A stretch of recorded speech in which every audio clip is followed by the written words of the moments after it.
నమస్తే ఫ్రెండ్స్. ఈరోజు ముఖ్యంగా ఆంధ్రప్రదేశ్లో ఉన్నటువంటి నిరుద్యోగులందరికీ నిన్న ఏబిపిఎస్సి సిలబస్ విడుదల చేయడంతో కొంతవరకు అందరు సంతోషంగా ఉన్నట్టే. సో త్వరలో కూడా గ్రూప్ 2 నోటిఫికేషన్ వస్తుంది అనే నమ్మకం మనకు కుదిరింది. కాబట్టి నిన్న సాయంకాలము Andhra Pradesh public service commission group 2 syllabus విడుదల చేసింది. అయితే ఈ సిలబస్ మీద గతంలో చాలా రూమర్స్ మనకు వచ్చినప్పటికీ ఇప్పుడు మాత్రం ప్రధానంగా సిలబస్ అనేది ఒక కొలిక్కి వచ్చింది. ఆ సిలబస్ను ముందు పెట్టేసుకొని మనం మన యొక్క ప్రిపరేషన్ అనేది స్టార్ట్ చేసుకోవాలి.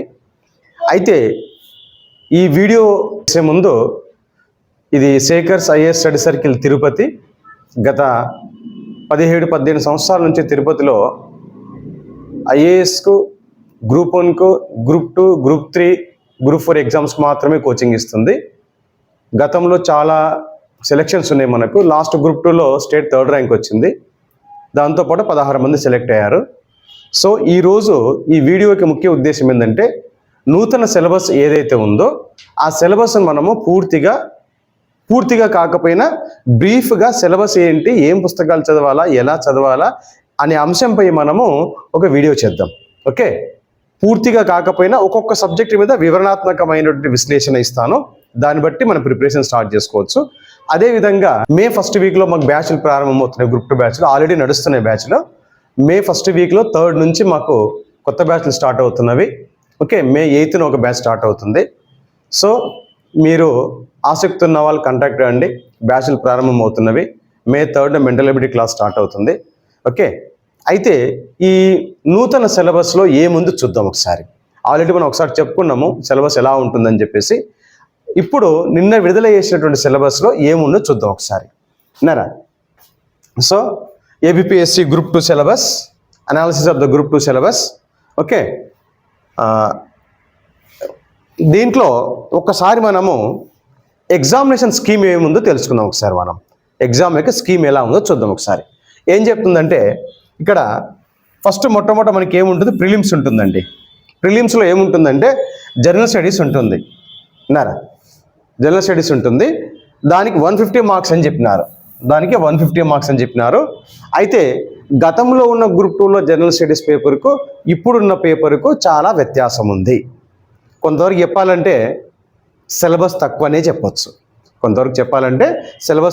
చెప్పొచ్చు. ఎందుకయ్యా అంటే ఈ యొక్క ప్రిలిమ్స్ పేపర్లో 5 విభాగాలు ఉన్నవి. ఒక్కొక్క విభాగానికి 30 మార్కులు, మొత్తం కలిసి 130 మార్క్స్. విన్నారా? గతంతో పోలిస్తే ఇప్పుడున్న ప్రిలిమ్స్ సిలబస్ తక్కువనే చెప్పొచ్చు. విన్నారా? చూద్దాం అదేంటో. ఇది ప్రిలిమ్స్ స్టేజ్. ఆ ప్రిలిమ్స్లో అయిపోయిన తర్వాత మెయిన్స్లో ఏం చేసినారంటే గతంలో 3 పేపర్స్ ఉండేవి. జిఎస్తో కలిపి 3 పేపర్స్ ఉండేవి. ఇప్పుడు కేవలం 2 పేపర్స్ మాత్రమే ఏర్పాటు చేయడం జరిగింది. 2 పేపర్లు మాత్రమే ఎగ్జామ్స్ కండక్ట్ చేస్తున్నారు. అవి ఏవై అంటే పేపర్ 1 వచ్చేసి సెక్షన్ ఏ ఏపీ హిస్టరీ 75 మార్కులు, Indian polity section B 75 marks, total 150 marks. Then paper 2 వచ్చేసి Indian and AP economy 75 marks. Then science and technology కొత్తగా యాడ్ చేసింది 75 మార్క్స్, మొత్తం కలిసి 150 మార్కులు. మెయిన్స్లో ఎన్ని అయ్యి అంటే 300 మార్క్స్ అని చెప్పేసి పేర్కొంటాం. మొత్తం ఎన్ని మెయిన్స్లో మనకు 300 మార్క్స్ ఉంటాయని చెప్తాము. ఈ 300 మార్క్స్కి గాను మనం ఎలా ప్రిపరేషన్ స్టార్ట్ చేసుకోవాలా, దీనిలో ప్రిలిమ్స్కి ఎలా చదవాలి, మెయిన్స్కి ఎలా చదవాలి.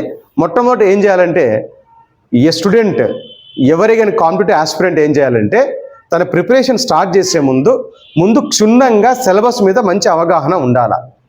Without having good awareness of the syllabus your travel is unfulfilled. Okay, నీ ప్రయాణం అనేది అసంపూర్ణంగా ఉంటుంది. కాబట్టి మీకు సిలబస్ మీద మంచి అవగాహన ఉండాలా. ఎందుకో నేను చివరికి చెప్తాను. ఓకే, చూద్దాం. ఇక్కడ ఈ సిలబస్ మనము అంతగా డెప్త్ కాకపోయినా బ్రీఫ్గానే మనం ఎక్స్ప్లెయిన్ చేసుకుందాం టైం ఉన్న కాడికి. ఓకే, చూద్దాం. ఇక్కడ మొట్టమొదటి ఏమొచ్చిందంటే గతంలో ఏపీఎస్సి గ్రూప్ 2లో ఆధునిక భారత చరిత్ర మాత్రమే ఉండేది. ఇప్పుడు దాంతోపాటు ఏం చేసినారంటే ప్రాచీన భారతదేశ చరిత్ర మరియు మధ్యయుగ భారతదేశ చరిత్రను అదనంగా చేర్చడం జరిగింది. అవి ఏవో చూద్దాం ఇక్కడ. విన్నారా? మొట్టమొదట మనకు ప్రిలిమ్స్లో ఏం చేసినారంటే హిస్టరీ భాగానికి ఎన్ని చేసినారు, 30 మార్కులు అండి. ఇండియన్ హిస్టరీ భాగానికి 30 మార్కులు. దీనిలో ఏం చేస్తున్నారు? Ancient history, medieval history, modern history 3 భాగాలుగా మనకు 3 యుగాలుగా భారతదేశ చరిత్రను ఇవ్వడం జరిగింది. అయితే ఈ యాన్సెంట్ హిస్టరీ అనగానే మనకి ఏమొస్తుంది అంటే ఫ్రీ హిస్టారిక్ వస్తుంది, హిస్టారిక్ పీరియడ్ వస్తుంది, విన్నారా, ఇండస్ వ్యాలీ సివిలైజేషన్ వస్తుంది, వేదిక్ ఏజ్ వస్తుంది, బుద్ధిజం వస్తుంది, జైనిజం వస్తుంది, గుప్తా ఏజ్ వస్తుంది, మౌర్యన్ ఏజ్ వస్తుంది, విన్నారా. ఆ తర్వాత వచ్చేసి మనకు ఏమొస్తుంది? హర్షవర్ధన పీరియడ్ వస్తుంది. ఇవన్నీ ఏంటయ్యా అంటే యాన్సెంట్ ఇండియాలో ఉన్నటువంటి సిలబస్ ఇది. ఎక్కడ చూసినా ఇదే సిలబస్ ఉంటుంది. అయితే ఇక్కడ ఏం చేసినాడంటే కోర్ అంశాలను బాగా ఫోకస్ చేయొచ్చు అనేది ఒక అంశం ఇక్కడ. విన్నారు ఏం చెప్తుందంటే ఇక్కడ ఐవిసి ఇండస్ వ్యాలీ సివిలైజేషన్ ఏంటి, సింధు నాగరికత యొక్క పట్టణ లక్షణాలు ఏంటి, ముఖ్యమైనటువంటి లక్షణం ఏంటి, సింధు నాగరికతకు సరిహద్దులు ఏంటి, సింధు నాగరికతలో మనకు వెలువడినటువంటి అంశాలు ఏవి, అవశేషాలు ఏవి, సింధు నాగరికతలో ఉన్న పట్టణాలు ఏవి, విన్నారా. ఇవన్నీ వచ్చేసరికి ఏంటంటే ఒక స్టూడెంట్ అడిగినాడు, సార్ దీంట్లో సైలెంట్ ఫీచర్స్ అన్నారు కదా, వేదిక్ ఏజ్ అన్నారు కదా, మరి దీంట్లో మహాజనపదాలు లేవే అని అడిగినాడు. విన్నారా మార్నింగ్ క్లాస్లో. అయితే దీంట్లోనే మనం ఏం చేయొచ్చు అంటే మహాజనపదాస్ కూడా చదువుకోవాలండి. దీంట్లోనే వస్తుంది మనకు మహాజనపదాలు 16 ఉంటాయి. ఆ 16 వంశాలను చదువుకోవాల్సిందే మనం. ఎందుకంటే ఇది కాంపిటేటివ్ ఎగ్జామినేషన్, ఎక్కడ ఏమి వదిలిపెట్టడానికి వీల్లేదు. కాబట్టి ఒక స్టూడెంట్ రైట్ చేసినాడు, సార్ మరి మొత్తం చదవాలంటున్నారు కదా, మరి ఇక్కడ మహాజనపదాస్ లేదు కదా, చదవాలా వద్దా అని అంటాడు. మరి వేదిక్ ఏజ్ ఉంది కదా, మళ్ళీ వేదిక్ పీరియడ్ ఉంటుంది, రెండింటికి కంపేర్ చేసి చదవాలా లేదా. కానీ యాన్సెంట్ హిస్టరీ అన్నప్పుడు కాంపిటేటివ్ పీరియడ్ కాబట్టి, కాంపిటేటివ్ ఎగ్జామ్ కాబట్టి మనము ఇక్కడ ఇచ్చిన సిలబస్తో పాటు కొంతవరకు ఎక్స్టెన్షన్ కూడా చదువుకోవాలా. ఎందుకంటే సేఫ్ సైడ్గా. అందుకోసం మార్నింగ్ పిల్లలు అడిగినారు, సార్ దీని మహాజనపదాలు లేదు, లాటర్ వేదిక్ పీరియడ్ లేదు, విన్నారా, ఇవన్నీ చదవాలా వద్దా. వేదిక్ ఏజ్ అనగానే నువ్వు మలివేద కాలం చదవాలా, మొత్తం చదవాలా, విన్నారా. కాబట్టి ఇక్కడ ఏం చెప్తుందంటే యాన్సెంట్ హిస్టరీ అంటే Indus valley civilization plus Vedic age వైదిక యుగము plus Buddhism Jainism Mauryan period Gupta empire, విన్నారా, plus art and horticulture, then Harshavardhana period అతను సాధించినట్టు విజయాలు ఏమున్నవి. ఇది యాన్సెంట్ హిస్టరీ కింద మనం తీసుకుంటాం. విన్నారా, ఇది ప్రాచీన భారతదేశ చరిత్ర కింద తీసుకుంటాం. అదేవిధంగా మిడివల్ ఇండియాకి వచ్చే వరకు, మిడివల్ హిస్టరీకి వచ్చే వరకు స్టార్ట్ విత్ ఏమవుతుంది ఇక్కడ చోళా అడ్మినిస్ట్రేషన్ బాగా గుర్తుంచుకోవాలి. ఇక్కడ మనకు బాగా గుర్తుంచుకోండి, యాన్సెంట్ ఇండియా నుంచి మిడివల్ ఇండియాకి వచ్చే వరకు మధ్యలో కొన్ని చిన్న చిన్న రాజ్యాలు ఉంటాయండి. విన్నారా, ఆ రాజ్యాలను ఎప్పుడు మరవకూడదు. క్వశ్చన్స్ వచ్చేది ఆ ఏరియాలోనే ఉంటుంది, బాగా గుర్తుంచుకోవాలా. విన్నారా, ఇక్కడ ఏమవుతుందంటే మనకు చోళ అడ్మినిస్ట్రేటివ్ సిస్టమ్ అన్నాడు, చోళ పరిపాలనా వ్యవస్థ అన్నాడు. దాని తర్వాత ఏమన్నాడు, ఢిల్లీ సుల్తాన్లు మొఘల్స్ అని చెప్పినాడు. మేజర్ పార్ట్ ఏముంటుంది మనకు, ఢిల్లీ సుల్తాన్లు మొఘల్ పార్ట్ అని చెప్పినాడు. ఇంకేమన్నాడు ఇక్కడ, సరే వేర్ ఇస్ విజయనగర ఎంపైర్ అన్నాడు. విన్నారా, కాబట్టి ఏం చెప్తుందంటే ఒక సబ్జెక్ట్ అనేది తీసుకుంటే ఇక్కడ సిలబస్ ఇచ్చినాడు, ఏమి ఇచ్చిన దాన్ని చూస్తూనే దానికి ఎక్స్టెండ్గా ఉన్నటువంటి ముందు వెనుకొని టాపిక్స్ కూడా చూసుకోవాల్సిందే. ఏం చేస్తారంటే అందరు ఓవర్లుక్ చేస్తారు ఇక్కడ. విన్నారా, ఎందుకంటే మనం ఒక్క మార్క్ మిస్ అయిపోయినా మనకి ఎక్కడనో ర్యాంక్ ఎక్కడనో వెళ్ళిపోతుంది. విన్నారా, కాబట్టి ఎక్కడికి అజాగ్రత్త వహించరాదు. కాబట్టి చోళ పాలన వ్యవస్థ, ఢిల్లీ సుల్తాన్లు, మొఘల్ పీరియడ్, విన్నారా. ఆ తర్వాత ఏమొస్తుందంటే వీళ్ళ తర్వాత భక్తి మూమెంట్, సూఫీ మూమెంట్ వస్తుంది మనకు.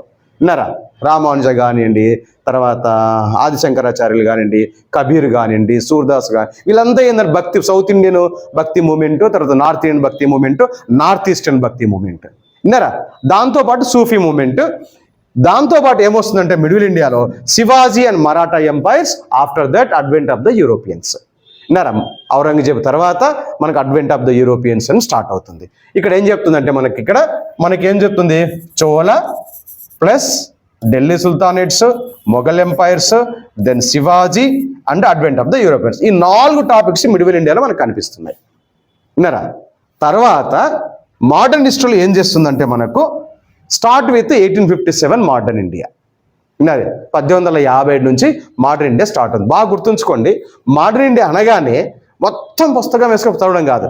మోడర్న్ ఇండియా ఆధునిక భారత చరిత్ర అనగానే విన్నారా, coming of Europeans, conquer of the Europeans in India, విన్నారా, బ్రిటిష్ వారు ప్రవేశపెట్టిన వివిధ పాలసీలు, revolt and movements, socio religion movements, విన్నారా, national movement, then Gandhian era, plus after independence 1947 తర్వాత ఏమొస్తుంది అనే ఒక హైరార్కీ ప్రకారం చదివినారనుకోండి, హిస్టరీలో ఏ భాగం నుంచి ఎక్కడ క్వశ్చన్ వస్తుంది మోడర్న్ అని చెప్పేసి ఈజీగా మనం ఫైండ్ అవుట్ చేయొచ్చు. విన్నారా? మనం చదివేటప్పుడు గుడ్డిగా చదవకుండా అనాలిసిస్గా చదవాలి. విన్నారా? కాబట్టి ఏం చెప్తుంది ఇక్కడ అంటే 1857 రివోల్ట్ అండ్ ఇంపాక్ట్, తర్వాత rise and consolidation of the British power India, అంటే భారతదేశంలో బ్రిటిష్ వాళ్ళు ఎక్కడెక్కడ జయించినారు. దెన్ చేంజెస్ ఇన్ అడ్మినిస్ట్రేషన్, అంటే వాళ్ళు వచ్చిన తర్వాత భారతదేశంలో ఎలాంటి పాలనలో మార్పులు వచ్చినవి, మళ్ళీ రాణి పాలనకి వెళ్ళిన తర్వాత దేశంలో ఎలాంటి పాలన వచ్చింది మనకు. Then social and religious movement, సాంఘిక మతపరమైనటువంటి ఉద్యమాలు. దెన్ 19th to 20th సెంచరీలో ఉన్నటువంటి ఉద్యమాలు.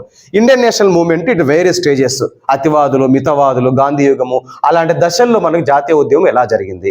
Then impact contributions, contributors also. Then ఇంకేం చెప్తుంది ఇక్కడ, పోస్ట్ ఇండిపెండెన్స్ కన్సాలిడేషన్, అంటే స్వాతంత్రం వచ్చిన తర్వాత 1947 తర్వాత ఏం సంఘటనలు జరిగిన భారతదేశంలో, ఎలాంటి రీఆర్గనైజేషన్ జరిగిందని చెప్తాం ఇక్కడ. ఇది మనకు ఏం చెప్తుందంటే ఇండియన్ హిస్టరీలో 30 మార్కులకు గాను ఏబిపిఎస్సి గ్రూప్ 2 సిలబస్లో పెట్టే అంశం ఇక్కడ. అయితే మరి దీనికి ఏం చదవాలి సార్, ఈ యొక్క ఇండియన్ హిస్టరీకి ఏం పుస్తకాలు చదవాలా? ఒకటి బాగా గుర్తుంచుకోండి, మనము సిలబస్ చూడగానే ఏ పుస్తకాలు చదవాలనే ఆరాటంతో మార్కెట్లో ఉన్న పుస్తకాలు మొత్తం తెచ్చి ఇంట్లో పెట్టుకుంటాం, బట్ ఎన్నడూ చదివిన పాపాన పోం మనం. కాబట్టి సింపుల్గా మీకు ఉద్యోగం రావాలనే కాన్సెప్ట్ ఉంటే, ఈ పాటలో 30 మార్కులు తెచ్చుకోవాలని ఆలోచన ఉంటే బాగా గుర్తుంచుకోండి, ఎన్సీఈఆర్టీ పుస్తకాలు చదవండి. ఎన్సీఆర్టీ పుస్తకాలు చదవండి విన్నారా? లేదంటే మన స్టేట్ బుక్స్ ఉంటాయి కదా, ఆ స్టేట్ బుక్స్ ఉంటాయి కదా 6th నుంచి 10th క్లాస్ వరకు చదవండి ఇండియన్ హిస్టరీ. మీరు నమ్మండి నమ్మకపోండి, ఈ 2 భాగాలు ఎన్సీఆర్టీ పుస్తకాలు చదివితే ఎగ్జామ్లో ఖచ్చితంగా వాటి నుంచే క్వశ్చన్స్ ఉంటాయి. ఈవెన్ మన జరిగినటువంటి గ్రూప్ 1 ప్రిలిమ్స్ తీసుకోండి, దాంట్లో నుంచే క్వశ్చన్స్ ఉన్నాయి విన్నారా? కాబట్టి బేసిక్స్ ఇక్కడ ఫండా ఏముంటుందో ఎన్సీఆర్టీ కానివ్వండి ప్లస్ స్టేట్ బుక్స్ కానీ చదవండి. ఒకవేళ ఎన్సీఆర్టీ మీకు చదవడానికి కష్టంగా అయిపోతే తెలుగు మీడియం వాళ్ళు స్టేట్ బుక్స్ చదవండి. మన స్టేట్ బుక్స్ ఉంటాయి కదా, ఆ పుస్తకాలు మాత్రం ఖచ్చితంగా చదవండి. అవి చదివినారనుకోండి మీకు బేసిక్స్ ఉంటుంది, ఆ తర్వాత మీకు ఇష్టమైన పుస్తకాన్ని చదవండి, నో ప్రాబ్లం విన్నారా? మీకు కరెక్ట్ అవగాహన ఉండాలా, మంచి పరిజ్ఞానం రావాలా, దీంట్లో 30కి 30 మార్క్స్ చేయాలనుకుంటే మీరు ఖచ్చితంగా ఎన్సీఆర్టీ పుస్తకాలు చదవండి. తర్వాత లేదంటే తెలుగు మీడియం వాళ్ళు ఉన్నట్టయితే స్టేట్ సిలబస్ చదవండి విన్నారా? ఇది ఈ ఇండియన్ హిస్టరీలో చదివి ఎక్కువ మార్కులు తెచ్చుకోవాలంటే ఈ పద్ధతిలో చదవాలి మనం. ఓకే, నెక్స్ట్ తర్వాత ఏం చేస్తుందంటే 2వ భాగం ప్రిలిమ్స్లో ఏం చెప్తుందంటే జాగ్రఫీ చెప్తుంది. 2వ భాగం ఏం చెప్తుంది మనకు, జాగ్రఫీ ఏం చెప్తుంది విన్నారా? జాగ్రఫీ చెప్తుంది. ఏం చెప్తుంది జాగ్రఫీలో, దీనికి ఎన్ని మార్కులు ఇచ్చినారయ్యా అంటే 30 మార్క్స్ ఇచ్చినారు విన్నారా? ఏం చెప్పినారు, 30 మార్క్స్ ఇచ్చినారు. ఈ 30 మార్క్స్లో ఏముందంటే మొట్టమొదట మనము జర్నల్ అండ్ ఫిజికల్ జాగ్రఫీ విన్నారా? జర్నల్ అండ్ ఫిజికల్ జాగ్రఫీ, దీంట్లో ఏముంది చూడండి. ఒకటి earth in our solar system, సౌర కుటుంబము, భూమి అంతర్నిర్మాణము విన్నారా? Interior of the earth, major land forms, there features విన్నారా? క్లైమేట్, శీతోష్ణ స్థితి, వాతావరణము, దాని కాంపోజిషన్ ఏంటి విన్నారా? ఓషన్ వాటరు, టైడ్స్, అలలు, waves, current, India and Andhra Pradesh, భారతదేశము ప్లస్ ఇండియా, ఈ రెండింటికి సంబంధించి మేజర్ ఫిజియోగ్రాఫిక్ ఫీచర్స్, నైసర్గిక స్వరూపాలు విన్నారా? ఇక్కడికి ఏం చెప్తున్నాడు, క్లైమేట్, నది, డ్రైనేజ్ సిస్టమ్ అంటే నదీ సిస్టము, నేలలు, మరియు ఇక్కడ ఏం చేస్తారు సహజ వృక్ష సంపద, డిజాస్టర్ అండ్ దేర్ మేనేజ్మెంట్. ఇది మనకు జర్నల్ ఫిజికల్ జాగ్రఫీలో ఉన్నటువంటి. దీంట్లో ఏం చేస్తాడంటే లైట్గా మనకు ఓల్డ్ జాగ్రఫీ కలిపినాడు విన్నారా? ఓల్డ్ జాగ్రఫీ కలిపినాడు plus Indian geography, AP geography కలిపి ఇచ్చినాడు ఇక్కడ. ఇది జాగ్రఫీలో ఉన్నటువంటి మొట్టమొదటి టాపిక్ యూనిట్. ఇక రెండోది ఏం చెప్పినాడంటే economic geography of India and AP, economic geography of India and AP. ఇక్కడ ఏం చెప్తుంది, సహజ వనరులు మరియు వాటి యొక్క డిస్ట్రిబ్యూషన్. ఏమున్నాయి ఇక్కడ, అగ్రికల్చరు, అగ్రో బేస్డ్ యాక్టివిటీస్ అంటే వ్యవసాయము, వ్యవసాయ సంబంధిత ఉన్నటువంటి పరిశ్రమలు, యాక్టివిటీస్, తర్వాత major industries, major industrial regions అంటే ప్రధానమైనటువంటి పారిశ్రామికలు, దెన్ మేజర్ ఇండస్ట్రియల్ రీజియన్స్, తర్వాత రవాణా, కమ్యూనికేషన్, టూరిజము, ట్రేడ్. 2 ఎక్కడ, భారతదేశంలో ట్రేడ్, ఏపీలో ట్రేడ్, భారతదేశంలో పర్యాటక రంగము, ఏపీలో పర్యాటక రంగము, భారతదేశంలో కమ్యూనికేషను, ఏపీలో కమ్యూనికేషన్, ఇలా మొత్తం రెండింటి కలిపేసి ఎకనామిక్ జాగ్రఫీ కింద మనకి ఇచ్చినాడు. ఇక 3వ అంశం ఏంటంటే human geography of India and AP విన్నారు. ఇక్కడ ఏం చెప్తుందంటే డెమోగ్రఫిక్ డివిడెంట్ అని చెప్తాం. ఇది ఎకానమీ సిలబస్ ఆల్సో. విన్నారా? హ్యూమన్ డెవలప్మెంట్, మానవ అభివృద్ధి, డెమోగ్రాఫిక్స్, అర్బనైజేషన్, మైగ్రేషన్, పట్టణీకరణ, జనాభా ప్లస్ వలసలు, జాతులు, ట్రైబ్స్, రిలీజియస్, లింగ్విస్టిక్ గ్రూప్స్. ఇది జనాభాకు సంబంధించినటువంటి కంప్లీట్ టాపిక్ కింద పేర్కొంటాం మనం. విన్నారా? ఇవి 3 భాగాలుగా మనకు జాగ్రఫీ ఇవ్వడం జరిగింది. దీనికి 30 మార్క్స్ ఇవ్వడం జరిగింది. మరి దీనికి ఏం చదవాలా? దీనికి కూడా ఎన్సీఆర్టీ పుస్తకాలే చదవండి. విన్నారా? Principles of fundamentals of Indian geography ఉంటుంది ఎన్సీఆర్టీ, ఖచ్చితంగా చదివి తీరండి అది. దీంట్లో మనకు దీని మీద ఒక సపరేట్ బుక్కే ఉంటుంది ఎన్సీఆర్టీలో. That book can cover complete syllabus, same as it is, ఇలాగే సిలబస్ ఉంటుంది దాంట్లో. విన్నారా? సేమ్ హ్యూమన్ జాగ్రఫీ అని చెప్పేసి, ఫండమెంటల్ జాగ్రఫీ అని చెప్పి ఒక బుక్ ఉంటుంది ఎన్సీఆర్టీ, దాన్ని చదివి తీరండి ఖచ్చితంగా. దీని దగ్గర ఒక్క మార్క్ కూడా మిస్ కదా పుస్తకం చదివితే. విన్నారా? కాబట్టి ఈ 3 పుస్తకాలు మీరు ఏం చేయాలంటే, తెలుగు అకాడమీ పుస్తకం ఒకటి ఉంది. విన్నారా? ఇండియన్ జాగ్రఫీ అని చెప్పేసి తెలుగు అకాడమీ వాళ్ళది ఉన్నది, దాన్ని చదవండి. దాంట్లో కొద్దిగా డాటా కొద్దిగా వేరియేషన్ ఉండొచ్చు, కానీ కాన్సెప్ట్ మాత్రం సిలబస్ ప్రకారం తెలుగు అకాడమీలో ఒక బుక్ ఉంది, ఆ పుస్తకం చదవండి. లేదు అనుకుంటే మీరు కుల్లర్ పుస్తకం చదవండి, ఇంగ్లీష్ మీడియం కుల్లర్ పుస్తకం చదవండి, పర్వాలేదు. మాజిద్ హుస్సేన్ పుస్తకమైనా చదవండి. విన్నారా? ఏదో ఒక పుస్తకం చదవండి, కానీ అన్ని పుస్తకాలు చదవాలని మాత్రం కోరిక పెట్టుకోకండి. విన్నారా?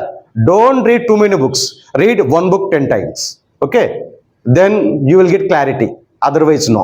ఓకే, సో దీని కాబట్టి ఏం చెప్తామంటే 6th to 10th క్లాస్ పుస్తకాలు చదవచ్చు స్టేట్ సిలబస్లో. లాస్ట్ టైం గ్రూప్ 1 ప్రిలిమ్స్లో, మన జరిగే ప్రిలిమ్స్లో 9th క్లాస్ నుంచి ఒక జాగ్రఫీ క్వశ్చన్ అడిగినాడు. విన్నారా? యాజ్ ఇట్ ఈజ్ ఆ టెక్స్ట్ బుక్లో ఏముందో అలాగే అక్కడ పెట్టినాడు. విన్నారా? Don't forget read the state syllabus. Okay, compulsory చదవండి, కంపల్సరీ తీరాల్సింది. ఎన్సీఆర్టీ పుస్తకాలైనా, లేదా స్టేట్ బుక్స్ అయినా, లేదంటే కుల్లర్ కానీ Majid Husain. According to your knowledge you can select any book. Okay, my opinion better to read NCERT or state syllabus. Okay, this is the geography. Then తర్వాత Indian society, ఇది కొత్తగా add చేసినటువంటి syllabus. ఇది కంప్లీట్గా కొత్తగా యాడ్ చేసిన సిలబస్. కానీ ఒక ట్రిక్ ఏంటంటే, ఇక్కడ దీంట్లో 3rd సిలబస్ ఉంది, 3rd చాప్టర్ ఉంది, వెల్ఫేర్ మెకానిజం అనేది. ఇండియన్ పాలిటీలో ఉన్నటువంటి లాస్ట్ చాప్టర్ను సగం తీసుకొచ్చి ఇక్కడ పెట్టినారు. విన్నారా? సగం తీసుకొచ్చి ఇక్కడ పెట్టినారు. అక్కడ దాన్ని లిఫ్ట్ చేసినారు, అక్కడ లిఫ్ట్ చేసి ఇండియన్ సొసైటీలో వెల్ఫేర్ మెకానిజం కింద పెట్టేసినారు. మొత్తం పెట్టలేదు, ఆఫ్ సిలబస్. ఎందుకంటే అట్రాసిటీస్ యాక్ట్ 1989 ఉండేది, దాన్ని ఎత్తేసినారు. విన్నారా? దాన్ని తీసేసి హాఫ్ ఆఫ్ ద సిలబస్ తీసుకుని ఇక్కడ పెట్టినారు. అది కొత్తగా ఏమొచ్చిందండి, ఇక్కడ సమాజ శాస్త్రం అని చెప్తాం. దీన్ని ఏం చెప్తాము? సమాజ శాస్త్రం అని చెప్పేసి ఇండియన్ సొసైటీ అని చెప్తాము. దీనికి ఎన్ని మార్కులు ఇచ్చినాడు అంటే 30 మార్క్స్ ఇచ్చినాడు. ఏముంది ఇక్కడ అంటే, the structure of Indian society, భారత సమాజం యొక్క నిర్మాణము. ఏముంది ఇక్కడ? Family, marriage, kinship, caste, tribe, ethnicity and religion and women. ఒక రకంగా చెప్పాలంటే దీన్ని సోషల్ ఆంథ్రోపాలజీ కింద తీసుకోవచ్చు. ఒక రకంగా చెప్పాలంటే దీన్ని ఏం చెప్పొచ్చు? సోషల్ ఆంథ్రోపాలజీ కింద చెప్పొచ్చు. విన్నారా? సోషల్ ఆంథ్రోపాలజీ కింద చెప్పొచ్చు దీన్ని. విన్నారా? ఈ ఆంథ్రోపాలజీ సబ్జెక్ట్ సివిల్స్ తీసుకున్న వాళ్ళకు ఇది మొట్టమొదటి ఫస్ట్ చాప్టర్ 2 చాప్టర్లోనే ఉండిపోతుంది ఇది. విన్నారా? ఏది ఒకటి? Family, marriage, kinship, caste, tribe, ethnicity and religion, women అని చెప్తాం. ఇది చదవడం చాలా ఈజీ అండి, కాకపోతే అర్థం కావాలా. విన్నారా? మనం ఫ్యామిలీ కదా తెలుసుకోవచ్చు అనుకుంటాం, కానీ అంత ఈజీ కాదు ఇక్కడ. విన్నారా?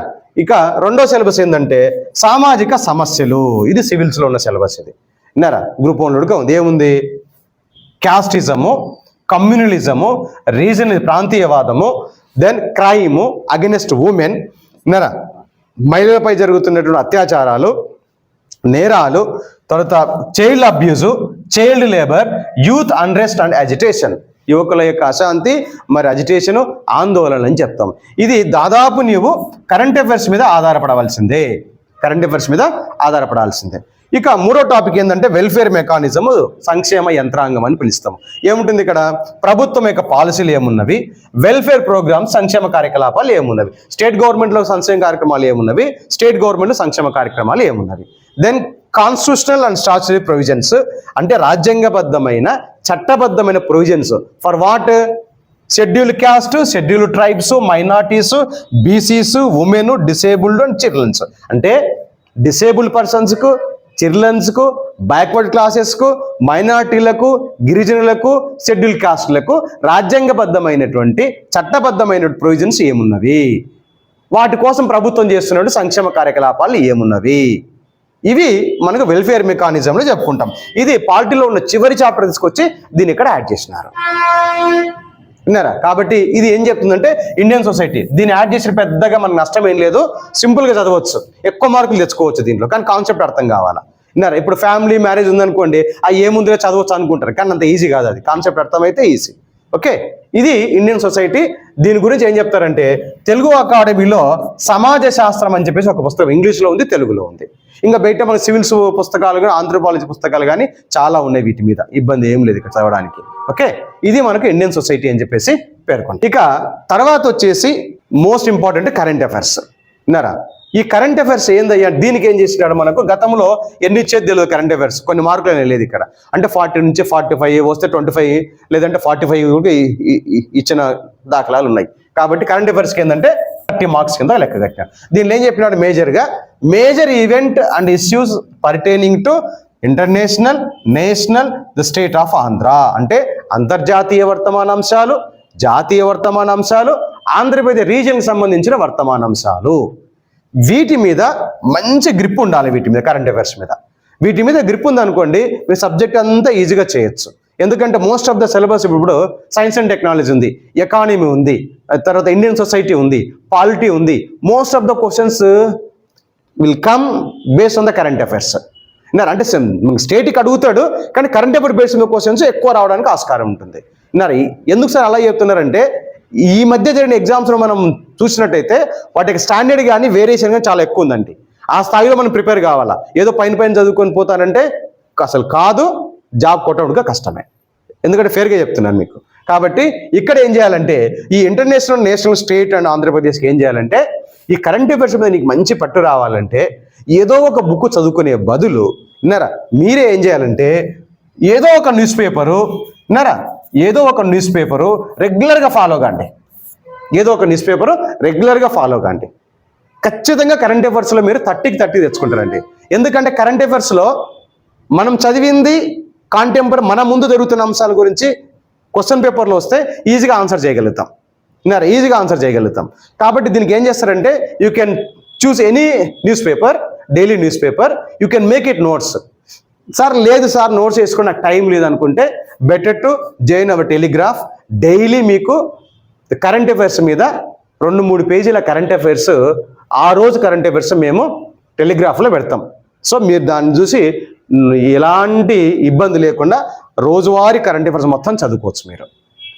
లేదంటే యూట్యూబ్ ఫాలో కాండి, రోజు కరెంట్ అఫైర్స్ వస్తుంది మీకు ఇక్కడ. 100% టెలిగ్రామ్లో ఉన్న కరెంట్ అఫైర్స్ చదివితే మీరు 30కి 30 చేయగలుగుతారు. ఇది మాత్రం పక్కా. ఓకే, దీనికి మాత్రము డైలీ న్యూస్ పేపర్ మాత్రం చదవాల్సిందే అని చెప్తాను ఇక్కడ. ఒకవేళ ఇంట్రెస్ట్ లేని వాళ్ళంటే తప్పకుండా ఇంటర్నేషనల్ అంశాలు, జాతీయ అంశాలు, ద స్టేట్ ఆఫ్ ఆంధ్ర అంటే రీజనల్ అంశాల గురించి తప్పకుండా చదవాలి. ఏం చదవాలి ఇక్కడ? సమ్మిట్స్ కానివ్వండి, రిపోర్ట్స్ కానివ్వండి, ఇండెక్స్ కానివ్వండి, తర్వాత కొన్ని ఆపరేషన్స్ కానివ్వండి, రాజ్యాంగ సవరణలు కానివ్వండి, లాస్ కానివ్వండి, రీసెంట్ అమెండ్మెంట్స్ కానివ్వండి, ఎకానమీ బడ్జెట్లు కానివ్వండి, తర్వాత ఆర్బీఐ పరపతి విధానం కానివ్వండి, ప్రతి 3 నెలలకు ఒకసారి జరుగుతుంది, జిఎస్టీ కౌన్సిల్ మీటింగ్స్ కానివ్వండి, సోషల్ ఇష్యూస్ కానివ్వండి, వీటి మీద కరెంట్ అఫైర్స్ మీద ఉండాలా. పేపర్లో ప్రతి ఒక్కటి చదవడం అవసరం లేదండి. అందుకు సిలబస్ మీద అవగాహన ఉంటే పేపర్ ఏం చదవాలో నీకు అర్థమవుతుంది. సిలబస్ మీద నీకు మంచి పట్టు ఉందనుకోండి, న్యూస్ పేపర్లో ఏ టాపిక్ చదవాలో ఈజీగా తెలిసిపోతుంది. నీకు సిలబస్ తెలియలేదు అనుకోండి, న్యూస్ పేపర్లో వాట్ టు రైట్ ఎమ్మడి డౌట్ వచ్చేస్తుంది. కాబట్టి సిలబస్ మీద మంచి అవగాహన తెచ్చుకోండి. మీరు సిలబస్ మీద అవగాహన వచ్చిందంటే మీరు న్యూస్ పేపర్ మీద ఏ ఆర్టికల్ మనకి ఇంపార్టెంట్, ఏ ఆర్టికల్ ఇంపార్టెంట్ కాదనేది మనకు తెలిసిపోతుంది. ఓకే, ఇది కరెంట్ అఫైర్స్ పార్ట్. ఇక నెక్స్ట్ చివరి ఏంటంటే మనకు మెంటల్ ఎబిలిటీ అని చెప్తాం. ఇది ఏంటంటే మనకు 30 మార్క్స్ మెంటల్ ఎబిలిటీ ఉంటుంది. మనకి ఇది మెంటల్ ఎబిలిటీ 30 మార్క్స్ ఉంటుంది. ఈ మెంటల్ ఎబిలిటీ ఏంటంటే ఎక్కువ శాతము దీని మెంటల్ ఎబిలిటీ అందరూ ఏమనుకుంటారంటే మ్యాథ్స్ వాళ్ళు చేస్తారు. మ్యాథ్స్ వాళ్ళ కంటే ఆర్ట్స్ వాళ్ళు బాగా చేస్తారు. బాగా గుర్తుంచుకోండి. చాలామంది నాకు రాదు సార్ మ్యాథమెటిక్స్ అంటారు, కానీ మ్యాథమెటిక్స్ వాళ్ళకంటే ఆర్ట్స్ బ్యాక్గ్రౌండ్ వాళ్ళు బాగా చేస్తారు. ఇవి ఏంటయ్యా అంటే ఇక్కడ మెదడుకు పదునిది.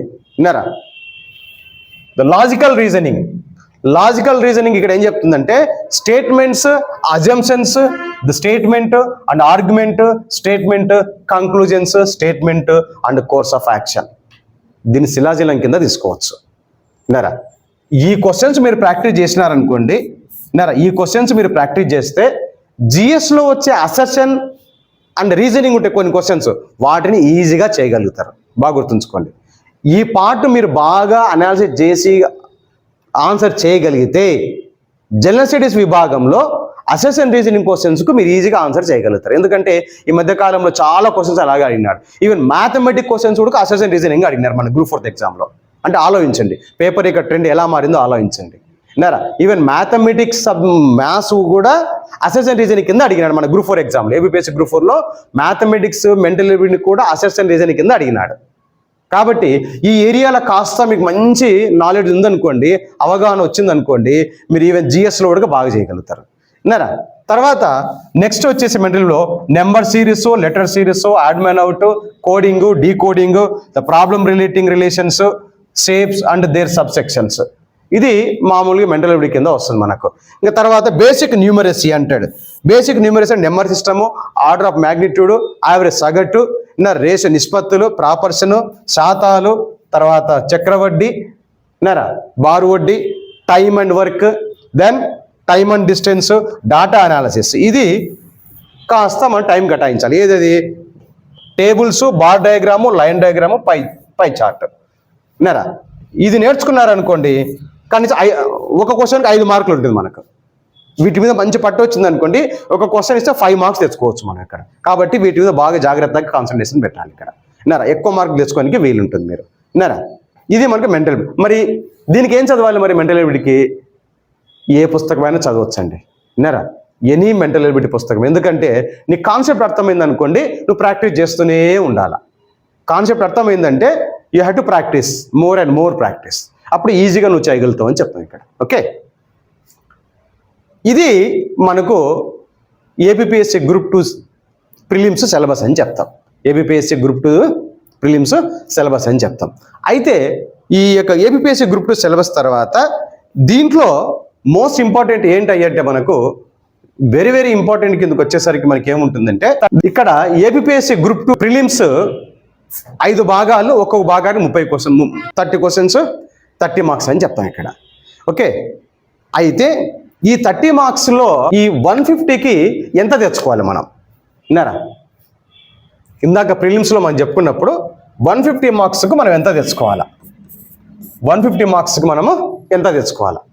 150 మార్క్స్ ఎంత తెచ్చుకోవాలి అంటే చూడండి, ఇక్కడ 150 మార్క్స్కి ఎంత తెచ్చుకోవాలా అని అంటే, ద ప్రిలిమ్స్లో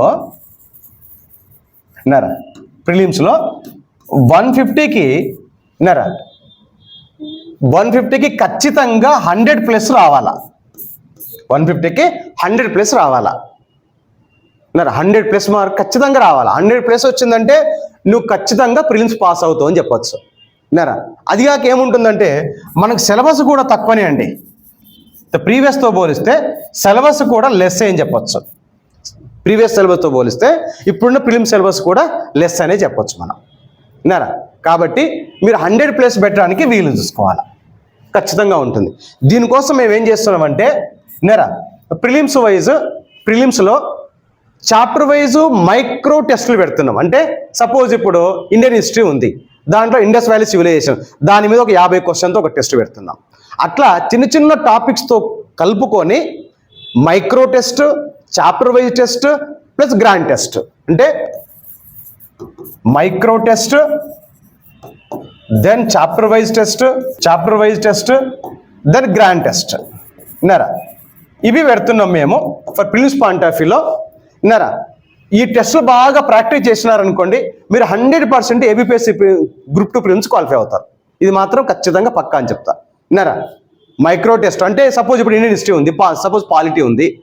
పాలిటీలో ఏముంటుంది, మెయిన్స్లో ఉందనుకోండి. సపోజ్ మనకు ఇండియన్ హిస్టరీ ఉందనుకోండి, ఇండస్ వ్యాలీ సివిలైజేషన్ ఉంది, దాని మీద 50 క్వశ్చన్ తగ్గకుండా టెస్ట్ పెడతాం. తర్వాత వేదిక ఏజ్ ఉంది, దాని మీద 50 మార్కులు తక్కువకుండా క్వశ్చన్ ఎగ్జామ్ పెడతాం. అంటే micro test, chapter wise test plus grand test. ఇది ప్రిలిమ్స్ పాయింట్ ఆఫ్ వ్యూలో మేము కండక్ట్ చేయబోయే టెస్ట్ సిరీస్ అని పిలుస్తాం. ఓకే, ఆల్రెడీ బ్యాచ్ స్టార్ట్ అయింది. నెక్స్ట్ బ్యాచ్ 3rd స్టార్ట్ అవుతుంది, May 3rd స్టార్ట్ అవుతుంది. కాబట్టి ఈ యొక్క ప్రిలిమ్స్లో నీవు 100+ పెడితే ఖచ్చితంగా నీవు ఏబిపిఎస్సి గ్రూప్ 2 ప్రిలిమ్స్లో క్వాలిఫై అవుతావు. ఓకే, ఇది మాత్రం పక్కా. సరే, మరి మీకు ఆల్రెడీ చెప్పినాను ఏమేమి పుస్తకాలు చదవాలి సార్ అని చెప్పినాను ఇక్కడ. తర్వాత ఎలా చదవాలి చెప్పినాను ఇక్కడ. ఏ పుస్తకాలు చదవాలా, ఏ ఏరియాలు చదవాలని చెప్పిన మీకు ఇక్కడ. ఓకే, ఇది ప్రిలిమ్స్ పాయింట్ ఆఫ్ వ్యూలో ఏబిపిఎస్సి గ్రూప్ 2 ప్రిలిమ్స్కి ఎలా క్వాలిఫై కావాలా అనేది, ఏ పుస్తకాలు చదవాలా, ఏం చదవాలని ఇక్కడ. ఓకే.